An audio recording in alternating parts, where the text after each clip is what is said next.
ఇకపై మీకు ఇష్టమైన ఫేవరెట్ సీరియల్స్ యొక్క ఫుల్ ఎపిసోడ్స్ యూట్యూబ్లో అందుబాటులో ఉండవు. కేవలం సన్నెక్స్లో మాత్రమే ఫ్రీగా చూడొచ్చు.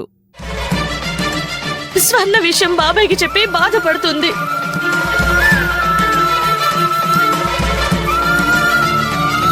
ఇంతకీ మీ బాబాయ్కి కార్తిక్ విషయం చెప్పావా లేదా? చెప్పడానికి ఛాన్స్ రాలేదు. అక్కడ సిచ్యువేషన్ వేరే తీరుగా ఉంది. అను మేడం బాధపడుతూ ఉంది. అంటే బాబాయ్ని మందలించకుండానే వచ్చేసావా? ఏం మందలించేలా ఉందమ్మా. నువ్వు చెప్పిందే కరెక్ట్. బాబాయ్ నన్ను చూసి కూడా ఇంట్లోకి పిలవలేదు.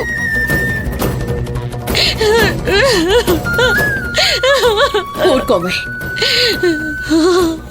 మీ బాబాయ్ గురించి ఈ రోజు కొత్త ఏమిటి? ఆయన ఏంటో నీకు తెలుసు కదా. తెలిసినప్పుడు బాధపడుతూ కూర్చోవద్దు. ఒక మంచివాడు బాధ పెట్టాడు అంటే ఆలోచించాలి. ఒక చెడ్డవాడు ఎప్పుడు ఇతరుల మనసు బాధపడేలా చేస్తూనే ఉంటాడు.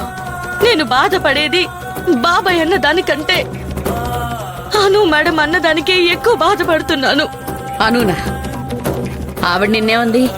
సరోగసి పాపని పెంచే తల్లెవరో కనుక్కోవాలని అను బాబాయ్ని రిక్వెస్ట్ చేస్తుంటే అదే టైంలో నేను వెళ్ళాను. అప్పుడు అను నా మొహం మీదే, పొరపాటున నువ్వు నా సరోగసి బిడ్డకి తల్లైతే దాని మొహం చూసే ముందే అను చనిపోతుందంట.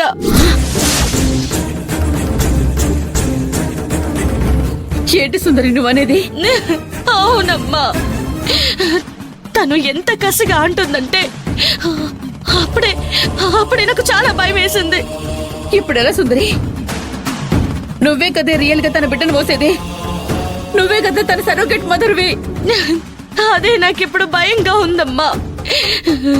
నేనే తన సరోగేట్ మదర్ అనే విషయం ఆ స్వర్ణకి తెలుసు. ఒకవేళ స్వర్ణ చెప్పిన విషయం తెలిసిన వెంటనే అను ఎలా రియాక్ట్ అవుతుందనే భయం నాలో గుబులు పుడుతుందమ్మా. సుందరి, నువ్వు చేయాలనుకున్న సహాయం చాలు. ఆను మెంటాలిటీ మనకేం కొత్త కాదు. ఎందుకే రచ్చా? ప్రశాంతంగా ఉండాలి. ఇప్పుడు నన్ను ఏం చేయమంటావమ్మా? నువ్వు చేయాల్సిందేం లేదు.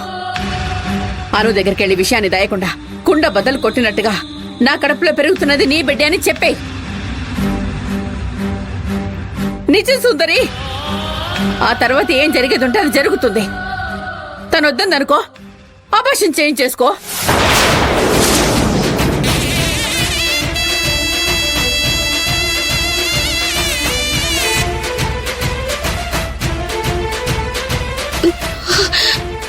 ప్రేమగా పెంచుకుంటున్న పాపను అబార్షన్ చేయాలంటే అది నా వల్ల కాదమ్మా. తను వద్దు అంటే బలవంతంగా ఎలా ఉంచుకుంటావే? పాపని కని నువ్వు పెంచుతావా? అది ఇంకా ఎంత పెద్ద పనిష్మెంటో ఇప్పుడు పలవిని పెంచుతుంటే అర్థం కావడం లేదా? అందుకే ఏదో ఒకటి ఆలోచించాలి. నేను మేడంతో చెప్పడం కంటే చెప్పకుండానే ఈ విషయం దాచిపెట్టాలి. మేడంకి అసలు తెలియకూడదు. తెలియకుండా ఎలా ఉంటుందమ్మా? అను మాత్రం పాపను వద్దంటుంటే ఒకవేళ పుట్టినా ఆ పిల్లను నీ దగ్గరైతే ఉంచుకోవద్దు. ఆ పాప గతి ఏమవుతుందో ఆ విషయాలు కాస్త ఆలోచించు సుందరి.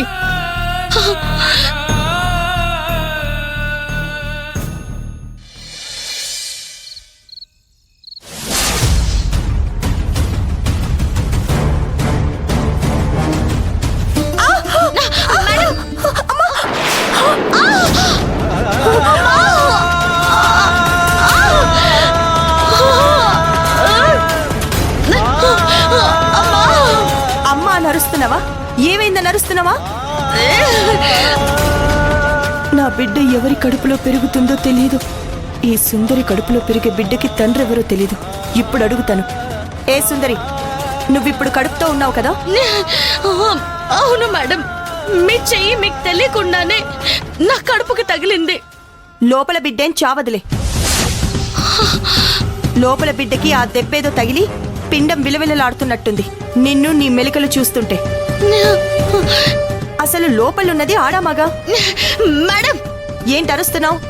నా కడుపులో పెరుగుతుంది మీ బిడ్డే మేడం. అందుకే మీ బిడ్డని మీరు హేళన చేసి మాట్లాడుతుంటే బాధగా ఉంది. కడుపులో పెరిగే బిడ్డకు తండ్రెవరో ఇప్పుడైనా చెప్పు. నేను చెప్పలేను మేడం. ఇంతకీ వాడిప్పుడు బ్రతికే ఉన్నాడా చచ్చాడా? మేడం, ఎక్కువగా మాట్లాడకండి. ఎక్కువగా కాదు, ఈ రోజు ఇంకా చాలా ఎక్కువగానే మాట్లాడతాను. నీ బిడ్డకి నాన్నెవరు? రేపొద్దున అమ్మా నాన్న ఎవరు అంటే ఆ బిడ్డకి ఎవరిని చూపిస్తావు? మహేష్ బాబుని చూపిస్తావా? మేడం, నా కడుపులో పెరుగుతున్న బిడ్డకి తండ్రెవరనే విషయం మీకు అనవసరం. నాకు చాలా అవసరం. మా అమ్ముంది చూసావు, ఆ రాజేశ్వరిదేవి నీకు ఆస్తి ఇవ్వడం వల్ల ఈ రోజు ఇక్కడ షెల్టర్ ఇవ్వడం జరిగింది. నేను షెల్టర్ ఇచ్చినందుకైనా నువ్వు నీ బిడ్డకి తండ్రెవరో చెప్పాలి. మీరు షెల్టర్ ఇచ్చేదేంటి మేడం? ఈ ఆస్తి పల్లవిది కాదు, నాది. ఈ ఆస్తి మొత్తం నాది. మా అమ్మ నిన్ను గార్డియన్ గా ఉండమని భిక్ష పెట్టింది. భిక్ష తీసుకున్న నువ్వు నా దృష్టిలో బిచ్చగత్తెవే తప్ప నిన్ను ఒక మనిషిగా కూడా చూడలేను. నేను బిచ్చగత్తని కాదు మేడం, విలువలతో కూడుకున్న మనిషిని. విలువ అది నీకుందా? కడుపులో పెరుగుతున్న బిడ్డకి తండ్రెవరో చెప్పలేని నీకు విలువెక్కడుంది? మీరెక్కువగా మాట్లాడుతున్నారు. అవును, ఇప్పుడు ఎక్కువే మాట్లాడతాను. నిజంగా నీకు విలువ ఉంటే నీ కడుపులో పెరిగే బిడ్డకి తండ్రెవరో చెప్పు. ఆ విలువని నీకు నేనిస్తాను. నువ్వు ఈ ఇంట్లో ఉండటం నాకు ఇష్టం లేకపోయినా ఆ పెద్దావిడ, అదే అమ్మ కానీ మా అమ్మ నిన్ను ఇక్కడ గౌరవించేలా చేస్తుంది. లేకపోతే నీ దరిద్రపు ముఖాన్ని ఎవరు చూస్తారు? మేడం, మీరిష్టం వచ్చినట్టు మాట్లాడితే ఇక్కడ పడ్డానికి ఎవరూ లేరు. ఏ సుందరి, నువ్వు గొంతెత్తి మాట్లాడినా ఇక్కడ మాకు పోయేదేమీ లేదు. నువ్వు ఏ విషయం మాట్లాడినా కాస్త నీ కడుపులో బిడ్డకి తండ్రెవరో ఈరోజు నాకు చెప్పకపోయినా రేపు నువ్వు కన్నాకైనా నీ బిడ్డకి చెప్పాలి. లేదు అంటే నీ బిడ్డకి సమాజం ఏం పేరు పెడుతుందో తెలుసా? ఆపండి మేడం, ఇంతకంటే ఎక్కువగా మాట్లాడితే నేను కూడా మనిషినే, నాకు కూడా రోషం వస్తుంది. రోషం వస్తోంది కాదు, ఇప్పుడు నీకు కడుపొచ్చింది, దాని గురించి నేను మాట్లాడేది. నీలాంటి దరిద్రమైన వాళ్ళందరికీ కడుపులొస్తాయి, తల్లులవుతారు. ఆ దేవుడు కూడా నీలాంటి తప్పుడు దానికే హెల్ప్ అవుతాడు. మేడం,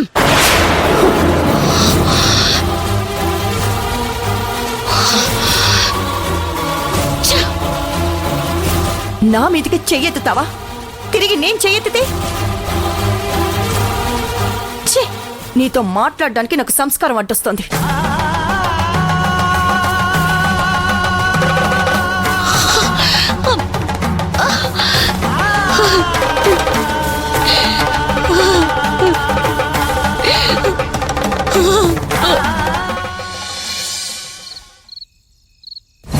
బావా, మా పరిస్థితి చూసావా ఎంత ఘోరంగా ఉందో?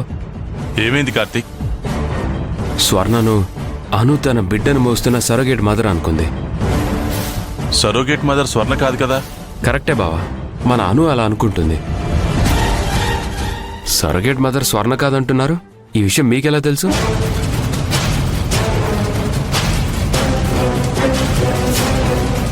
ఏం బావా, ఎందుకన్నావు?